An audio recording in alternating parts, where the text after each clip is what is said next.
1 தீமோத்தேயு 2வது அதிகாரம் 15வது வார்த்தை.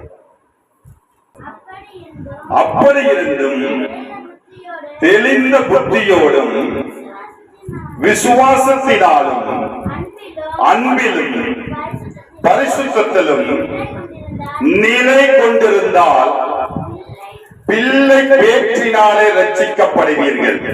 வேத வசனம் சொல்லுகிறது, அப்படி இருந்தும் தெளிந்த புத்தியோடு விசுவாசத்திலும் அன்பிலும் பரிசுத்தத்திலும் நிலை கொண்டிருந்தால் பிள்ளை பேற்றினாலே. கல்யாணம் முடிஞ்ச என்ன ஆகும்? குழந்தை பிறக்கும். அதுதான் கல்யாணம் முடிஞ்சதுக்கு ஒரு அடையாளம் உலகம் சொல்லுது. இல்ல பரவாயில்ல, குழந்தை இல்ல, நான் அவளுக்கு குழந்தை, அவன் எனக்கு குழந்தை, அது நீ என்னமா பண்ணிக்கலாம். ஆனா உலக அதை ஏத்துக்க. குழந்தை பெறவில்லை என்றால் அவள் மலடி என்று சொல்லப்படுகிறது. கல்யாணம் ஆணும் பெண்ணும் இணைந்தால், திருமணமானால் அவர்களுக்கு குழந்தை இருக்க வேண்டும். குழந்தை இல்லை என்றால் அவர்கள் மலடி என்று வேத வசனம் சொல்லுகிறது. அந்த குழந்தை இல்லாதிருந்தால் பிரயோஜனம் ஒன்றுமில்லை. உலகம் சொல்ல சம்பாதிக்கிறான், எத்தனையோ சம்பாதிக்கிறான், பிள்ளை இல்லை, அனுபவிக்கிறதுக்கு பிள்ளை இல்லையே. அதே போல நம்முடைய விசுவாசத்திலும் நாம் ரட்சிக்கப்பட்டால் நம்மளுக்கு பிள்ளைகள் பிறக்க வேண்டும். எப்படி பிள்ளைகள் பிறக்க வேண்டும்?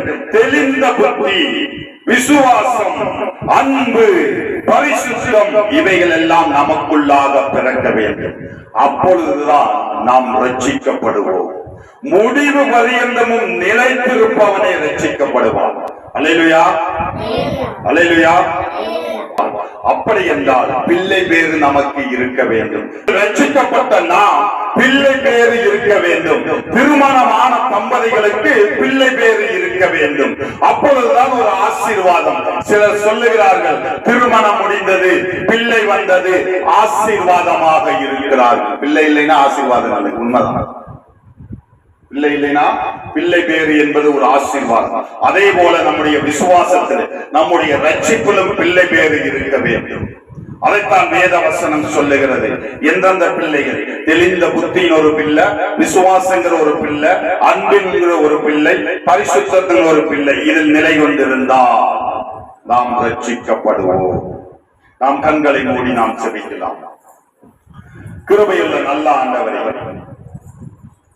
அப்பா ஸ்தோத்திரம் தகப்பனே, நாங்கள் ரட்சிக்கப்பட்டோம். ஒவ்வொரு நாளும் நாங்கள் ரட்சிக்கப்பட வேண்டும் ஐயா. ரட்சிப்பின் அனுபவத்தை எங்களுக்கு தாரும் ஐயா. இயேசுவே, இந்த பூமியிலே வாழுகிற நாளெல்லாம் நாங்கள் ரட்சிப்பின் அனுபவத்தோடு வாழ தேவன் கிருபை செய்யுங்கம்மா. ஏதோ ஒரு நாள் நாங்கள் ரட்சிப்பை பெற்றோம் என்றல்ல, நாங்கள் ஏதோ ஒரு நாளிலே ரட்சிக்கப்பட்டோம் என்றல்ல, நாங்கள் எதற்காக ரட்சிக்கப்பட்டோம், எதற்காக நாங்கள் ரட்சிப்போடு இருக்கிறோம் என்கிற நல்ல ஞானத்தை கொடுத்தவரை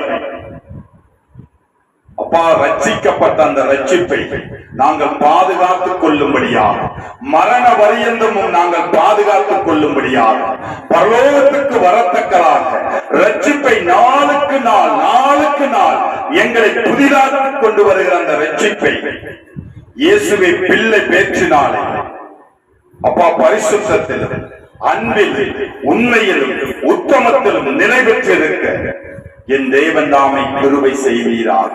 இந்த ரட்சிப்பை நாங்கள் மரண பரியந்தமும் பாதுகாத்துக் கொள்ளவும் அப்பா, உம்முடைய வேத வசனம் சொல்லுகிற பிரகாரமாக சூரியன் இருளாகவும் சந்திரன் ரத்தமாகவும் மாறும் அந்த நாளுக்கு முன்பாகவும் நாங்கள் ரட்சிக்கப்பட்டு கர்த்தருடைய வருகையிலே நாங்கள் எடுத்துக் கொள்ளுகிறவர்களாக எங்களை அபிஷேகம் பண்ணி ஆசீர்வதியும் ஐயா. அநேகருக்கு நாங்கள் சாட்சியாக காணப்படவும், ரட்சிப்பை அநேகருக்கு நாங்கள் எடுத்துச் சொல்லவும், ஒவ்வொரு நாளும் தேவனுடைய ஊழியத்தை செய்கிறவர்களாக, தேவனுக்கென்று பிரித்தெடுக்கப்பட்டவர்களாக, இந்த பூமியிலே வைராகியம் உள்ளவர்களாக, தேவனுக்கு ஒரு எழுப்புதலை கொண்டு வருகிறவர்களாக அந்த ரட்சிப்பு எங்களிடத்தில் பாதுகாத்துக் கொள்ளும்படியாக உம்முடைய வார்த்தை எங்களை சூழ்ந்து கொள்ள தகப்பனே. அப்படியாக இயேசுவே இந்த ஆராதனையிலே வந்திருக்கிற ஒவ்வொரு பிள்ளைகளையும் என் தேவன் தாமே நீ தொடுவீராக. இயேசுவே, நான் பெற்ற ரட்சிப்பை இழந்து போய்விட்டேனே என்று தவிக்கிற அநேகருக்கு உம்முடைய ரட்சிப்பின் வெளிப்பாட்டை தருவீராக.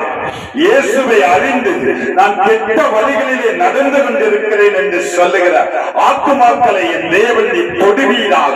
மீண்டுமாக அவர்களுக்கு ரட்சிப்பின் வெளிச்சத்தை கொடுத்து இயேசுவே அவர்களை ரட்சிக்க நீர் வழி நடத்துவீராக.